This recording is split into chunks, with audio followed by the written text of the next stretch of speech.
Netflix series in the making strikes a nerve in Saskatchewan. Why the show isn't sitting well with loved ones impacted by the Humboldt Broncos bus crash. Saskatchewan expands its nuclear options, what the province is eyeing up in the years to come. And Hockey 101, who's teaming up to help kids sharpen their skills on the ice and in the classroom. This is CTV News with Chantel Saunders.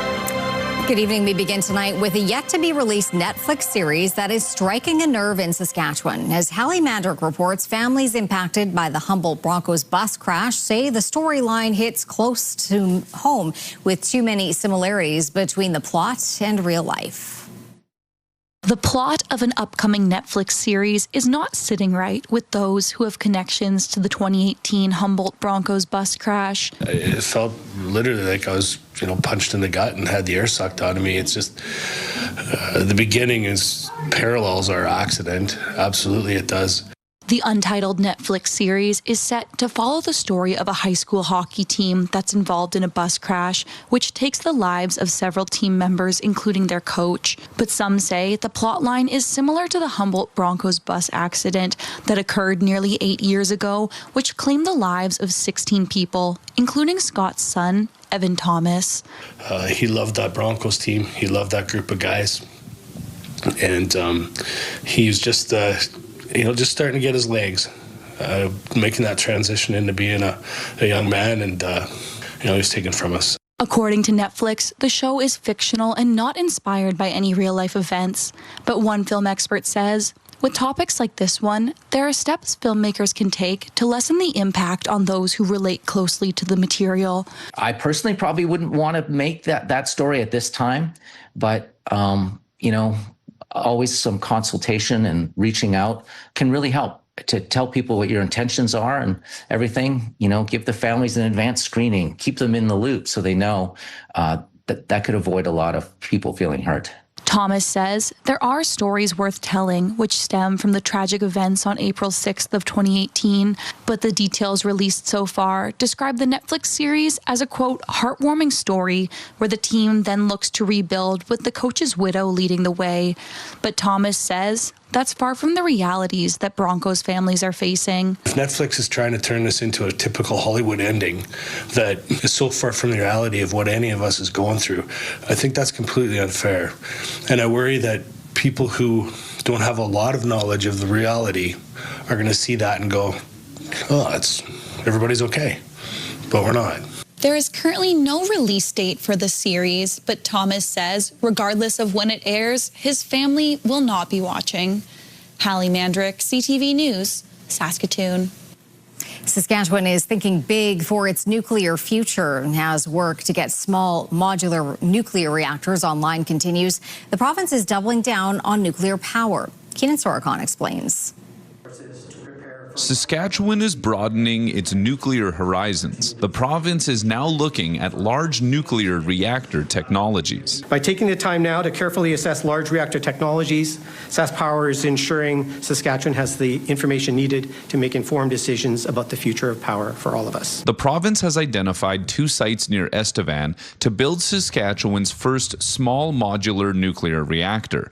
But as that work continues, the province will explore building a large-scale nuclear reactor, starting with picking a design before a site and then clearing all the necessary regulatory hurdles. Crown Corporations Minister Jeremy Harrison says getting it online could take 20 years. We need to work with the Canadian Nuclear Safety Commission and the Government of Canada to abridge those timelines because it is too long to get to the point of power generation. But whether it's modernizing Saskatchewan's grid or selling power abroad, he sees this as an opportunity to take advantage of the province's rich uranium supply. We want to see value added to that commodity from that mine site to the reactor that's actually going to be producing power. And I think there's enormous opportunity for Saskatchewan. Harrison says 3 designs have been shortlisted and could be part of SaskPower's submission.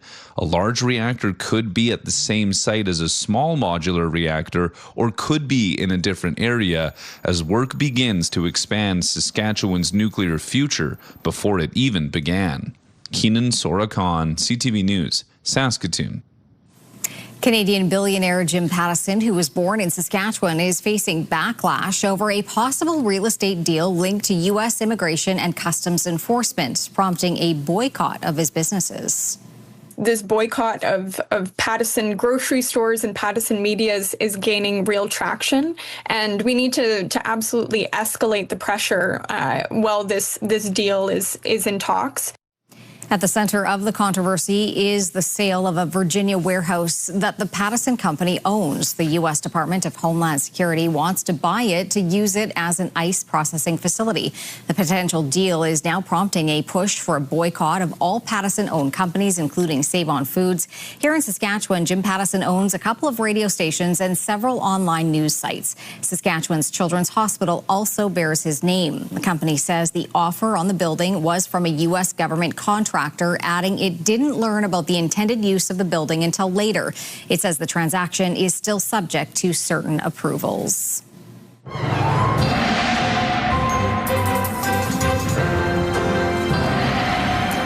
Well, Jeff, it feels like each day feels better out there. Well, it certainly should, because even if the temperatures aren't to your liking, they will likely be to your liking if you're looking for mild conditions as we make our way into the next day or so, and then right into the weekend. Things are looking pretty good. Now, there is a possibility of some flurries.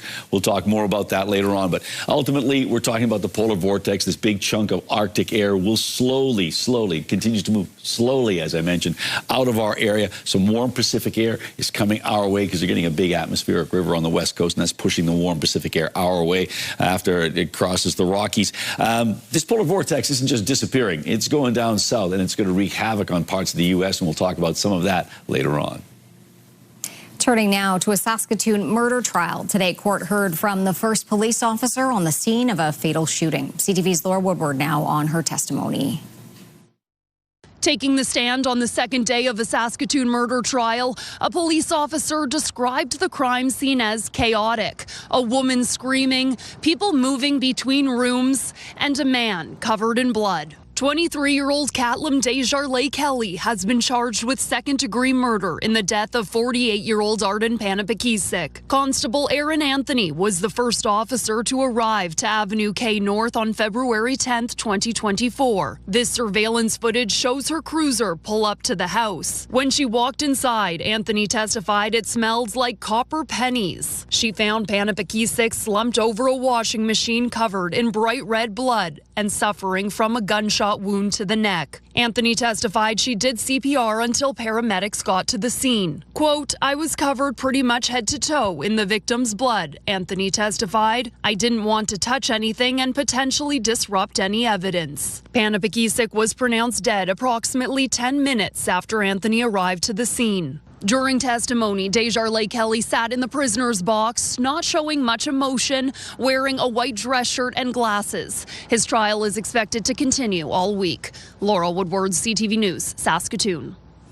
The front entrance of St. Paul's Hospital has reopened following more than 2 years of renovations. Local dignitaries gathered this morning for a ribbon cutting. The new entrance features a covered driveway, a drop-off area for patients, and enhanced lighting. Inside, the renovations include some washrooms.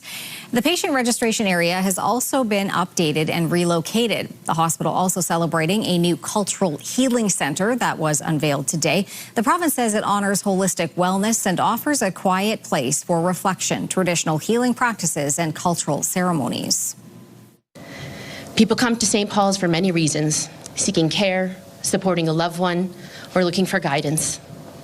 As a hospital at the heart of a community with many needs, this new front entrance holds both welcome and care, while also creating a safe and supportive environment. The province contributed $14 million toward the renovation project, with almost $3.8 million coming from St. Paul's Hospital and $600,000 from St. Paul's Hospital Foundation. Young hockey players in Saskatoon will have a new way to sharpen their skills without falling behind in the classroom. Starting next year, a long-running school program is adding a stronger focus on balancing academics and elite hockey training. Carla Shinkrick has more.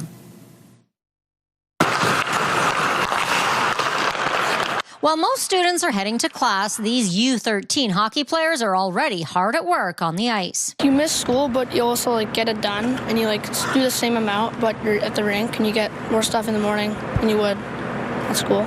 These players will be part of Saskatoon Public Schools Hockey Academy program, which starts in an expanded form in the fall. Training will begin well before regular class, 2 days a week. They'll do 1 hour of on-ice athletic training, as well as 1 hour of academics training upstairs, assisted by a teacher, and then they'll be bused back to the school that they came from. A version of the program has been operating out of ST School for a few years, but in September will involve 5 schools, 1 in each of the city's hockey zones. Emphasis will be placed on being a good leader and managing workload. It's good at a young age to start time management and how to mix being a student athlete. It's run by Trach Power Skating, providing instruction that players say has already made a difference. Make me a little better and smarter and make me work hard. I'm pretty lucky. No other program really does this. Make me better, make me more skilled and know what to do during the game. Trach has trained WHL and NHL players. The goal is to produce more higher caliber players in Saskatoon and help players with opportunities in American college hockey with recent changes to the NCAA hockey acceptance policy. With that NCAA piece, it's important for these kids to learn how to manage their schedules on both academics and athletics. And like most young hockey players, there's still one dream driving them forward. NHL, pretty much. Organizers hope to eventually have as many as 200 players from grades 6 to 12. Carla Shinkaruk, CTV News, Saskatoon. There is growing opposition to Ottawa's closure of 2 agriculture research farms in Saskatchewan. Facilities in Indian Head and Scott are being phased out in an effort to reduce the size of the federal civil service.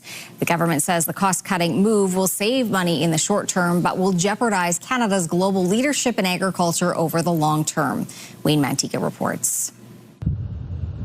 The federal government's research farm in Indian Head has led the way in crop research since 1887.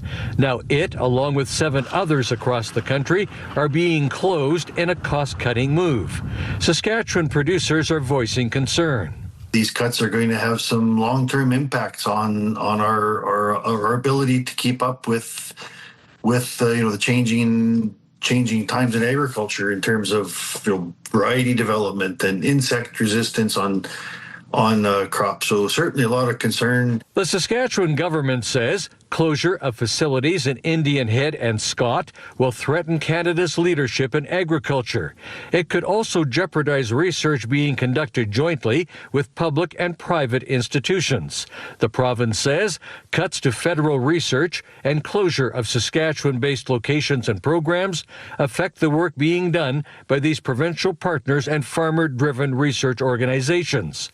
The NDP opposition has written to the federal minister demanding immediate reversal of the cuts. So we're going to work with producers across this province, with the community of Indian Head, and be very clear to the federal government that this is the wrong course, that these cuts need to be stopped, and that we need to invest in research and agriculture in our province. The closures and job losses will be implemented over the next 6 to 12 months. Concerned groups plan to contact the federal government immediately to lobby for a reversal of the decision. Wayne Mantika, CTV News, Regina. A Saskatchewan business that specializes in trail mix can't keep its product in stock. McFavel on its secret to success and what's helping to drive demand.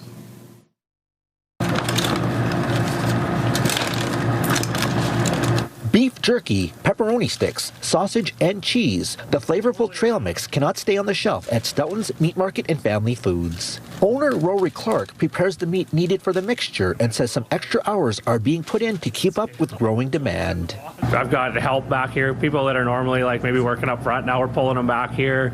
You got to cut up some stuff to get it in the bags, man. Let's get it on the shelf. It's 3 days of running the smokehouse just to make the stuff to make a batch of the trail mix. The market has been offering the trail mix for a decade, but some recent posts on social media has driven up the demand. The meat mix has been sold out many times, with customers wondering when the next batch will be ready. They keep coming back. They pick up for their friends. A lot of people come in and grab things for their family members. They said it's well worth the trip. The smokehouse where the meats are flavored is tucked away in the market. Clark has been using the smoker for a decade and has perfected the technique. He says each package has its own unique taste. It's never the same twice, but it follows that formula. It's got to have jerky, it's got to have the few kinds of good cheese, and it's got to have the sticks and smoked sausage, right? Like, it's never exact. It's an adventure in every bag. The Stoughton Meat Market is stepping up the smoking process to make larger quantities. They're pleased to be offering something that cannot be found anywhere else. We're a little independent. There's not many of us around anymore, so we kind of pick up that niche market, you know, where we do what the big guys can't do with that, you know, the homemade touch, you know, the small town charm. Even though the product's popularity has grown thanks to social media, those wanting a taste test will have to order it the old-fashioned way by phoning the shop and picking it up themselves. Mick Favel, CTV News, Stoughton. Still to come, what Saskatchewan's premier is saying about his meeting with his peers. Also, will we see a return to news on social media platforms?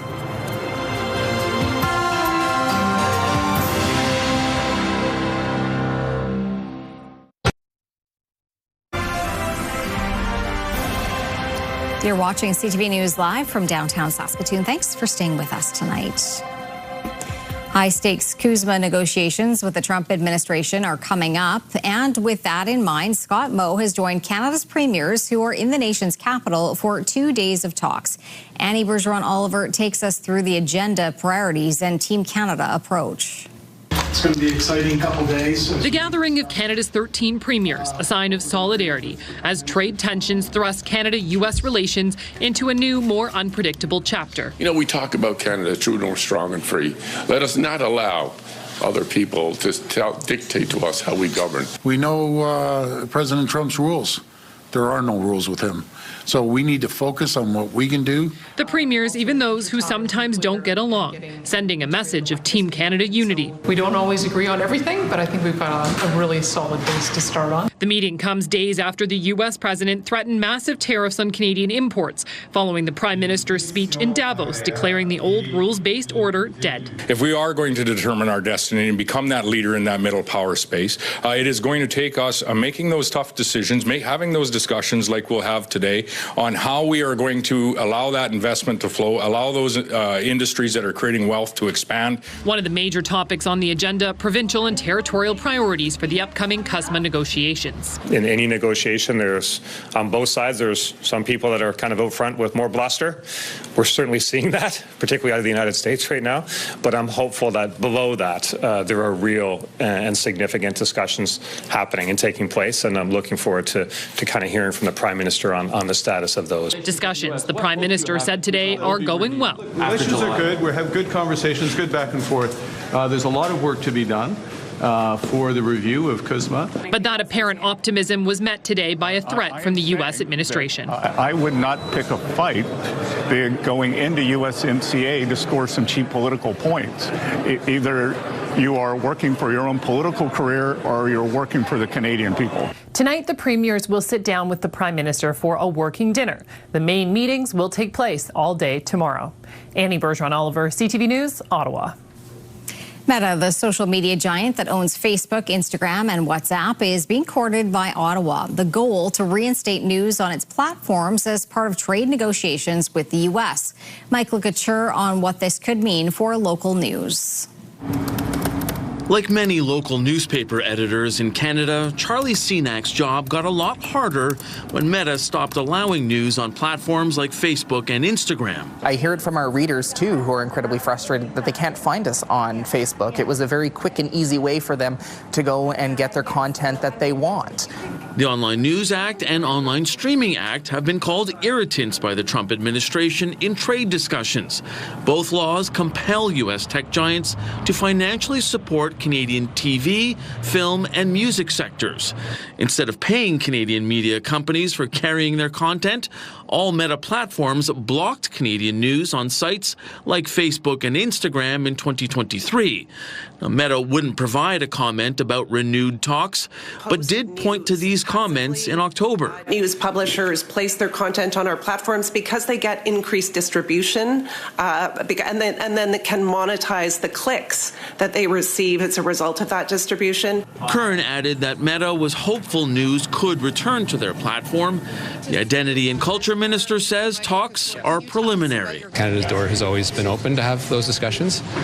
We stand by the value of the two acts that make sure that platforms are doing their jobs and making sure people are getting fair dealings. But even that is welcome news for CNAC. If this does happen and we can post on Meta again, I think we'll be at a point where we can really start growing in even more ways than we already have, and with the added advantage of all the work that we've already put into it. Last year, the Canadian government removed the digital services tax just to restart talks with the U.S.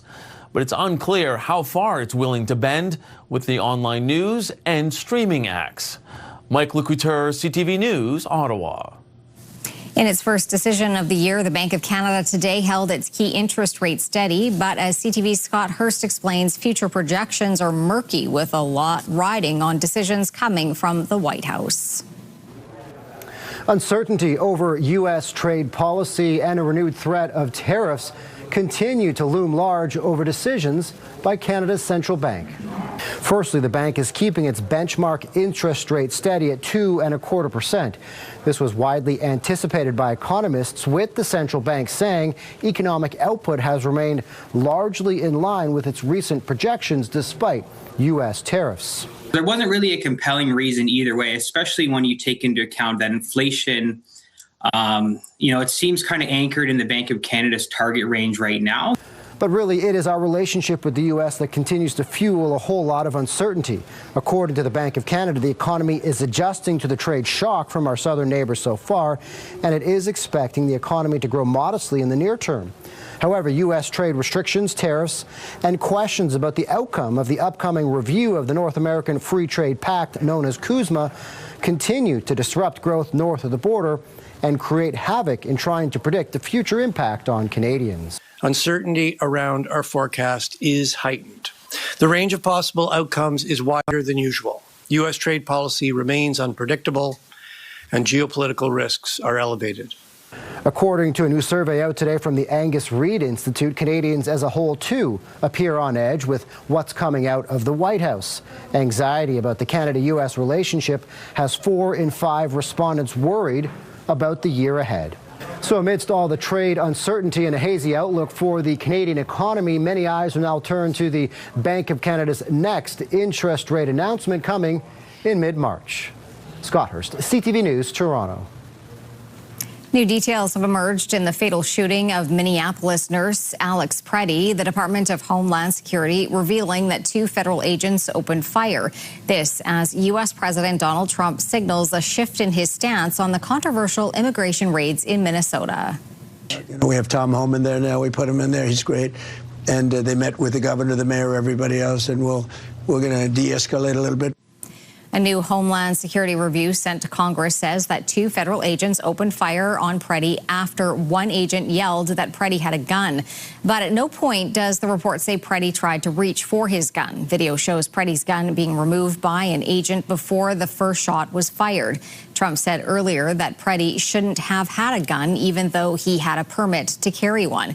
Trump's comments have put him at odds with the National Rifle Association, a group that's provided a lot of support for Trump. We now know how much it cost the federal government to cull 300 ostriches at a BC farm last year. Newly released documents reveal the cull cost more than $6.7 million. Those costs were split between the RCMP, the CFIA, and the Department of Justice. The biggest expenses were salaries, the legal battle, and related public safety matters. The cull was ordered after an avian flu outbreak at Universal Ostrich Farm in Edgewood, BC. All right, Jeff, a couple more days and then really mild temperatures will be here. They really do start warming up in a significant fashion, Chantel, and so things are looking really quite warm. I just want to have a quick traffic note. We get a lot of traffic notes from the city of Saskatoon, but when there are road closures on main arteries, we want to let you know about that. So tomorrow, and it's lasting for a couple of days, Taylor Street between Lansdowne and Dufferin Avenue will be closed for some work going on there. So if Taylor is one of your streets that you often move along, there is a there'll be a close down between Lansdowne and Dufferin starting tomorrow until Friday. Okay. Traffic note over. On to the weather. Let's take a look at our numbers. Certainly right now it is still on the cool side, minus 15 degrees, minus 22 in Prince Albert, and minus 14 in the Battlefords. A little light snow falling in the Battlefords. We might see 2 to 4 centimeters of there. And the winds are still fairly brisk in the Battlefords and Saskatoon, not so much in PA. The almanac for Saskatoon, a daytime high today of 14, the overnight low, minus 15. Actually, I shouldn't say even overnight. It was early in the morning, so temperatures really haven't varied in the last 24 hours or so. Minus 11 degrees for our typical daytime high. So we're a little bit below that for the record warm temperature from 1941. The record cold temperature at chilly minus 45 in 2004. And the sun went down at 5:47. Coming up, when fans become super fans, we meet an Alberta resident known as McMullet Man.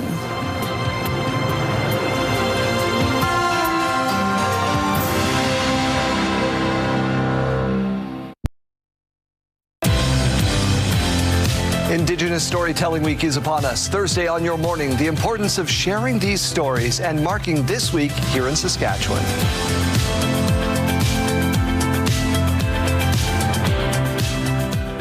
All righty, taking a look through the live lens of Skycam. Looks quite picturesque, and we've got a nice weather picture coming our way in terms of warmer temperatures, so we've got that to look forward to. Let's take a look and see what we've got going on with the satellite and radar shot here. Well, a lot of the rain has already started on the Pacific coast, and we're expecting a couple of rounds of rain. Going to be very soggy out in British Columbia in the next couple of days, and then that warm Pacific air, it's coming our way, woohoo! And then the Arctic air, the cold polar vortex, that Arctic air mass associated with it, that is going to move stateside, and places like Miami could drop down to 0 on the 1st of February. If they do, that'll be the first time since 1989 that Miami has been that cold. Miami Vice, forget it. It's Miami ice. All right, moving on.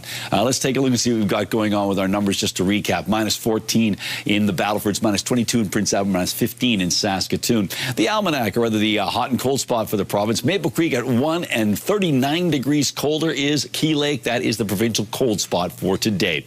On to our current temperature round of minus 13 degrees in Lloydminster and Estevan, minus 6 in Swift Current, minus 11 in Moose Jaw, minus 14 in the Queen City, and minus 21 in Yorkton. So still kind of cold in Yorkton.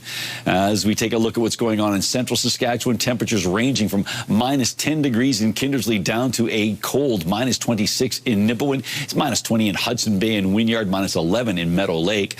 Up north, minus 28 in Stony Rapids, minus 25 in Collins Bay. It does warm up, though. Buffalo Narrows, minus 16 right now, but La Ronge sitting at minus 24. Down south, 0 right now in Maple Creek, minus 8 in Coronach and East End, minus 7 in Leader and Assiniboia, but then into the minus double digits everywhere else on our map, and it's as cold as minus 21 right now on this part of the map, and that's in Melville. The Futurecast, we do see that as sort of a north-south line, I'll call it, crossing the province, and as I mentioned, we've already got some flurries in the Battlefords region, and we might see 2 to 4 centimeters in some places, not everywhere, that's for sure. We do have a yellow alert with regard to some extreme cold. That is up around Fond du Lac and Key Lake and Cree Lake and those areas. So some cold conditions still in the dangerous side of things in northern Saskatchewan. Minus 16 degrees for La Ronge and Key Lake. Minus 9 for Buffalo Narrows. Minus 15 for Stony Rapids tomorrow. Minus 8 in both Meadow Lake and Rosetown. Expecting some flurry activity in those communities. Minus 7 in Kindersley. Minus 11 for Spiritwood. Expecting some flurries in Outlook and Swift Current. Minus 3 for Swift Current. Minus 8 in Outlook. Minus 3. Minus 5 in Leader and 3 on the plus side in Maple Creek. Colder conditions toward the eastern side of the province. Minus 20 degrees, maybe some morning fog in Yorkton. Minus 11 in Regina. Minus 8 in Moose Jaw. Minus 12 in Estevan. And temperatures in the minus teens in east central Saskatchewan under cloudy or mainly cloudy skies. The Battleford's dropping down to minus 16 tonight. Expecting a bit more in the way of accumulation snow-wise for the Battleford's region. Minus 10 tomorrow and then minus 6 on Friday and plus 1, I know, on Saturday. For Prince Albert, an overnight temperature of minus 24 degrees. There's still a risk of frostbite overnight into tomorrow, but minus 9, so above seasonal on Friday, minus 2 on Saturday, and then temperatures staying on the warm side of seasonal right through to Wednesday. That includes Groundhog Day. Minus 17 for Saskatoon tonight, a slight chance of some flurries. Minus 11 tomorrow, so that's a seasonal temperature. And then on Friday, we've got ourselves minus 7, 0 degrees on Saturday. Could get kind of messy. It comes with a chance of some flurries, and then temperatures nicely above seasonal right through to Wednesday.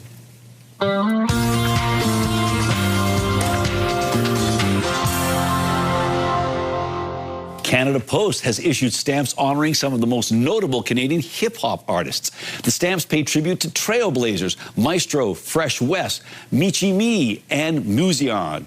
Maestro Fresh West made history in 1989 as the first Canadian MC to hit the mainstream with his single, Let Your Backbone Slide. In the late 80s, Michi Me broke onto the scene as one of the first standout female voices in Canadian rap, and the trio Muzion got their start in Montreal in 1996, impacting the Quebec music scene. The stamps will be on sale at Canada Post locations or online at canadapost.ca.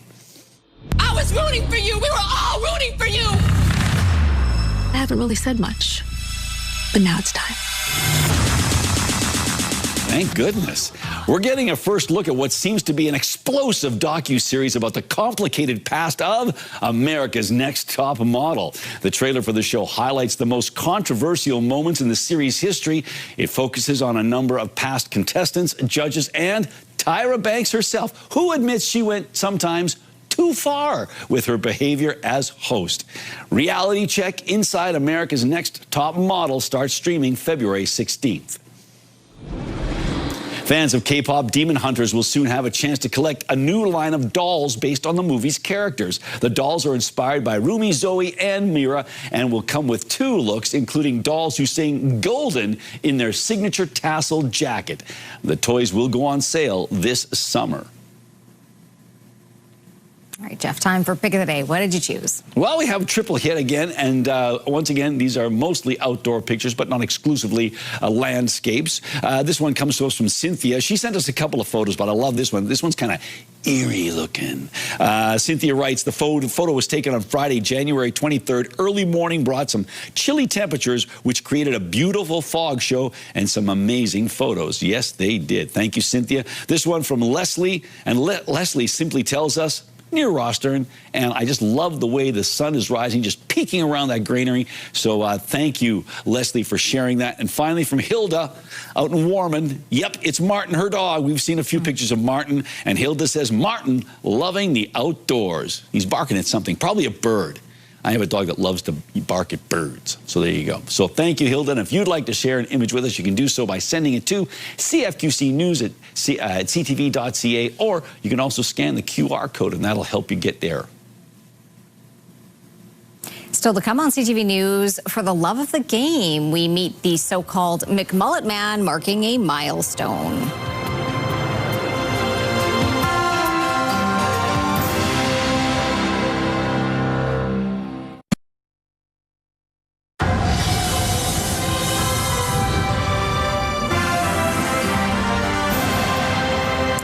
An Edmonton Oilers superfan is celebrating a milestone. He has attended his 200th straight Oilers game at Rogers Place. What makes it even more impressive is that he lives in southern Alberta and travels for each game. CTV's Nariman Issa has the story. Nurse right in for a shot. When the Oilers score, there's a good chance you'll see this superfan cheering on the broadcast. Trevor Wheel is a staple at Rogers Place. Tonight is my 200th consecutive Oilers game in Rogers Place. Wheel, known as McMullet, has seen every Oilers home game since the beginning of the 2022 playoffs. That includes every preseason, regular, and postseason game. I love Oilers hockey. I love watching hockey, so that's a big thing. McMullet's commute to Rogers Place is a little longer than most. Instead of minutes, it takes hours. The Calhoun native now lives in Strathmore, about 30 minutes east of Calgary. Every game day, he drives up the QE2 to downtown Edmonton. After the game, he's back on the road heading home. There were 2 nights coming home after games that it took me 8 hours to get home. because of the snowstorms and the Highway 2 was closed. I listened to a lot of different hockey podcasts. The Oilers celebrated McMullet's milestone with a pregame interview and a gift. They presented me with an Oilers puck that they marked up like they would for one of the players. And they marked it up 200th consecutive game and put the date on it. He always brings so much energy, and he's such a diehard fan. It's a really great reminder of what this team means to fans in our community throughout all country and obviously throughout Alberta. Wheel says becoming a superfan has been surreal. To have people come up and want to get a picture with me and chat, and I've been asked for my autograph, and it's like I'm just somebody that loves Oilers hockey just like the rest of you guys, right? But it's still it's pretty cool. Attributing his love for the team and its fans and helping drive the streak. Nair Misa, CTV News, Edmonton. When we come back, which rider is not making a return? And later, the Saskatoon-born star spotted on late-night television.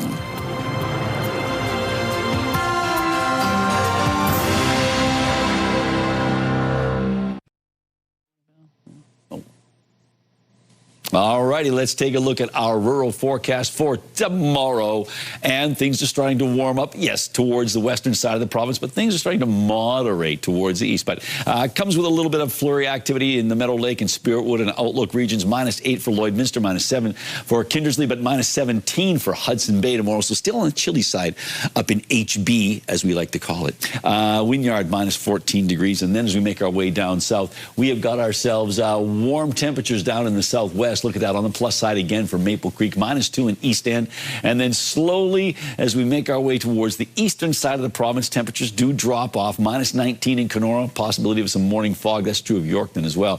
-15 in Broadview, -14 in Carlisle. Staying cold in Manitoba, by the way, until about Saturday. So that's what we will see. Now, let's take a look and see what's going on in Raymore. And before we talk about the conditions, I can let you know that the Curling Club Fun Spiel is coming up February 6th and 7th, as well as on the 21st and 20th and 21st. And then there's the Elk Skidoo Poker Derby on February 21st. So lots of things going on in Raymore. Tomorrow, we're looking at cloudy skies, -14 degrees. And the winds shift around a little bit. So yes, those -14 will feel a little colder. And Raymore is one of those places where internet plans of up to 1 gig are available from SaskTel. The Saskatchewan Roughriders are moving on without Sean Bain Jr. releasing the receiver, who is set to become a free agent next month. Stays in the pocket of Corey Mace, and a 2nd and 10 at the Winnipeg 12. Another end zone lock! Touchdown! Saskatchewan Roughriders! Joining the Riders in 2023, Bain Jr. became a major target for the passing game with more than 1,100 yards receiving and 4 touchdowns. But in 2024, his production slowed down. Then a torn ACL ended his season. He didn't return until late last year, making 4 catches for 28 yards, falling behind Americans like Joe Robustelli on the depth chart. For Harris. Looks to the end zone. Far corner, drops it in there for Keyshawn Johnson. Touchdown, Riders. Meanwhile, TSN is reporting Keyshawn Johnson has signed an extension with the club. In his 2nd season with the team, Johnson had 1,159 yards receiving and 4 touchdowns. He did not play in the postseason after a leg injury in October sidelined him. He joins Samuel Emelis and Kian Schaefer-Baker as starting receivers under contract for 2026. The Prince Albert Raiders were in Moose Jaw last night trying to extend their winning streak to 8 games against the Warriors. Harvey drives the net, pad save on the rebound, they score. Connor Howe's 4th goal of the year, batted out of the air, was the difference maker for Prince Albert. The Raiders scored the only goal in the 3rd period and held on for a 4-3 win. Now with 76 points on the year, the Raiders sit 1st place in the entire WHL. The Everett Silvertips are 1 point behind Prince Albert with 1 game in hand. Prince Albert and Saskatoon renew the Highway 11 rivalry this weekend, Saturday at the Art Hauser Centre and Sunday at SaskTel Centre. Air Miles is one of Canada's most popular and longest-running loyalty programs with about 10 million members. Now it's getting a new name, Blue Rewards. Pat Foran on what it means for the consumer. Air Miles has been in operation for more than 30 years, and this summer the familiar Air Miles logo with an airplane will be replaced with a new look and new name, Blue Rewards. BMO owns the loyalty program and says no action for clients is needed at this time, and any miles you have will hold their value. If you got $100 worth of something you're saving up for a gift card, a vacuum, or travel, you'll have $100 worth when we launch Blue Rewards in the summer. BMO says it's adding new partners and new ways to earn, including the ability to earn points on groceries and food deliveries. Air Miles is a well-known brand, but loyalty card experts say it was time for an update. Air Miles really needed a name change more than anything else. It's called Air Miles. It's got an airplane for its logo, but the brand has evolved over the years, especially since BMO purchased them. They're more of a general rewards program. BMO is also hoping more Canadians will make the switch to its bank to take advantage of additional perks connected with the program. Rewards Canada, which studies loyalty programs, says more Canadians are no longer saving years for dream vacations with points, but instead are cashing them in more often for low-value rewards. These shopping rewards or these everyday rewards, kind of like Blue Rewards, where you can get value just for a little bit amount of points. You don't have to spend years collecting points. You can maybe, after a month, you might have enough points to get $20 off something. Rewards Canada recently announced its top 5 rewards cards. Number 1, American Express, followed by Aeroplan, Scene, Avion Rewards, and Air Miles, now Blue Rewards. Loyalty programs want your business. Barry Choi says make sure you pick one that best suits your spending. Is the card that you have in your wallet right now making sense for you as far as a loyalty perspective is concerned? If not, it might be worth switching where you can earn more points that you can actually use for whether it be merchandise, groceries, or travel. Pat Foran, CTV News. Amazon is laying off 16,000 employees. Marilla Fernandez has more on that. This is the second round of layoffs for the company in about 3 months. Amazon says it is removing bureaucracy, but did not share which divisions are affected. The big tech firm had warned employees last year that AI and automation would mean a smaller workforce. The announcement of 16,000 jobs being lost follows the layoff of 14,000 employees in October. Here are the closing numbers for the day. The Canadian dollar is up a fraction to 73.76.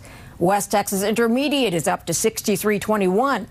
Western Canadian Select up over $2 to 47.07, and the TSX gained 79 points for a new record close of 33,176. Those are your business headlines. I'm Marilla Fernandez. Coming up, an ancient festival on fire. Then a close-up for Kim Coates on late night TV.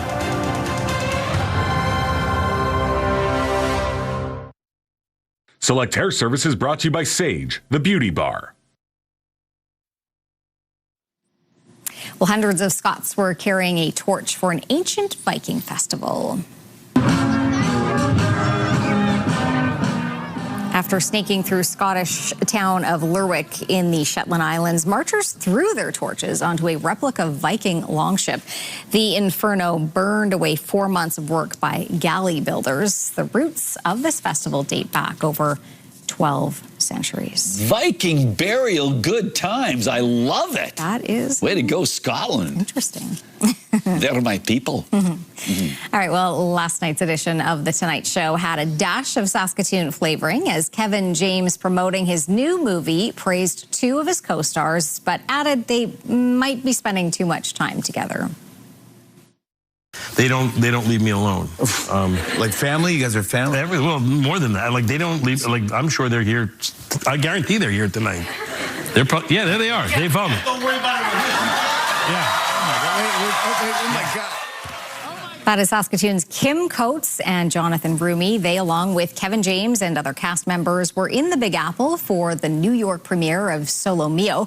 Set in Italy, the rom-com centers on a man who decides to go on his honeymoon alone when he is left at the altar. Coates and James first worked together in 2006.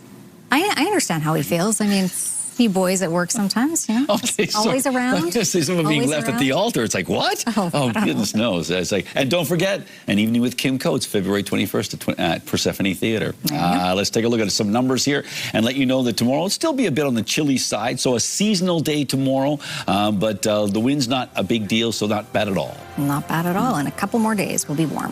Thanks for watching.